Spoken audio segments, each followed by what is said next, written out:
Well, Berkshire Hathaway's annual meeting is almost here. The big meeting kicks off tomorrow, Saturday, in Omaha, Nebraska. Investors are eagerly awaiting to see what Warren Buffett has to say on the turmoil that has engulfed regional bank stocks. Let's bring in Nebraska Congressman Mike Flood, member of the House Financial Services Committee. He's already there on the ground. Congressman, this is kind of the Super Bowl for your home state.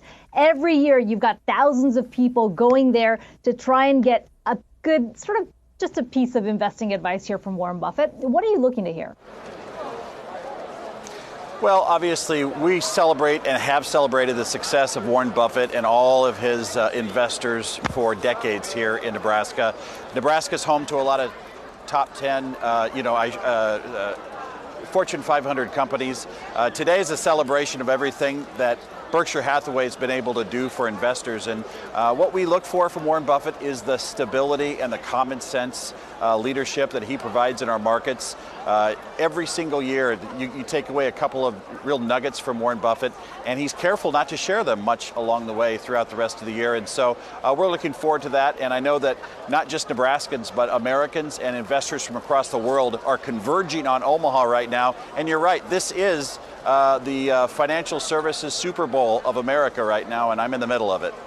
Well, Congressman, I'm sure many investors are going to be eagerly awaiting for what Warren Buffett has to say about the recent instability and turmoil that we've seen play out within the regional banks. I'm curious to get your perspective on that turmoil and what you think that landscape looks like for regional banks here going forward.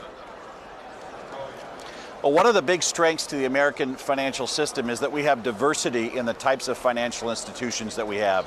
Obviously, we have thousands of community banks. We have that middle tier, which we're very worried about right now. And then we have the large banks like Bank of America, Wells Fargo. One of the things that we're working on in the Financial Services Committee is what do we need to do when it comes to FDIC insurance? What does the Congress need to do in terms of rules and policies to protect that middle tier? SVB, Signature, obviously First Republic, different situations in the last one. But at the end of the day, we need to protect that middle tier. It provides us the diversity in our financial markets that the European Union doesn't have. In the EU, you just have the big banks, which allows policies like climate change to seep into the markets and to have a disproportionate effect.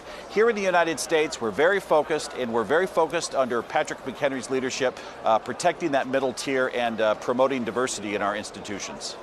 You know, investors still certainly trying to process the wild swings we saw in the regional bank stocks this week. There's some concern about short sellers targeting these names, and potentially that was the reason behind the volatility that we saw. You're on the House Financial Services Committee. Would you support a temporary ban on short selling? And do you think something like that is necessary to at least restore the confidence within the financial system? You know, I'm not ready to go there yet. I think that what we need to do is we need to recognize that investors, depositors need to have confidence in that middle tier.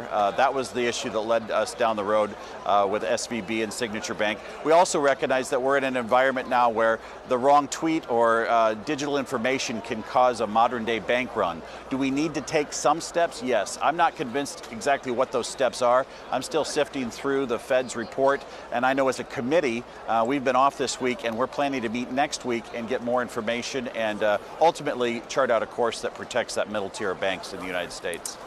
Another thing that's keeping Congress lawmakers very busy is the showdown over the debt ceiling. And I know President Biden planning to meet with congressional leaders, speaking with them next Tuesday. I'm curious just to get your perspective. It doesn't leave much time to get a deal done. Are there any signs that these talks are progressing at all?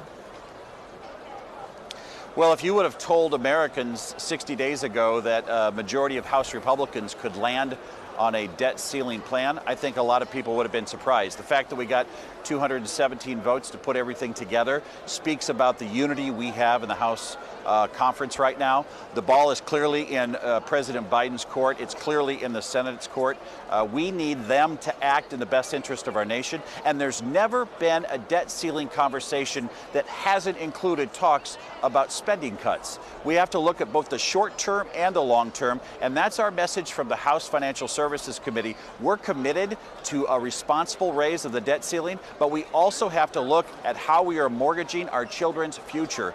And we are looking for, as you know, $4 trillion in cuts over the next 10 years. And that's exactly what we delivered to the Senate. And I know that President Biden got a real wake-up call when it happened.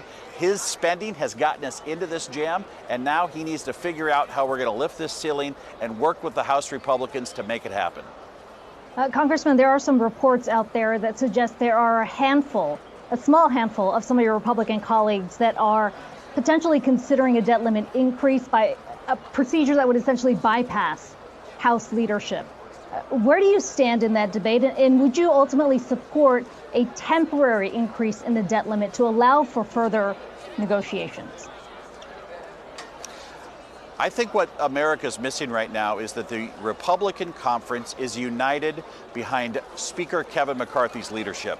When I voted for that debt ceiling deal in the House of Representatives, I essentially was voting to empower Speaker Kevin McCarthy to transact this deal on the House's behalf. And I think when you talk to our conference, you will find almost to a one, we are united in our belief that Kevin McCarthy is going to be the one at the negotiating table. Kevin McCarthy, our Speaker, is going to be the one that makes the decision. And this idea that we're somehow fractured is, I don't know where that's coming from. It's probably a rumor that Democrats want to start. That's not what I see when we're in the room. And don't get me wrong, there's a lot of us like myself. I would say almost all of us, we see the value of, and we know the importance of a debt ceiling increase when we're facing these problems. But we also know that it has to be paired with cuts. It has to be paired with slowing down our financial spending. And that's why when we talk about negotiating, Speaker Kevin McCarthy is our proxy. He's the one doing it, and we're united behind him.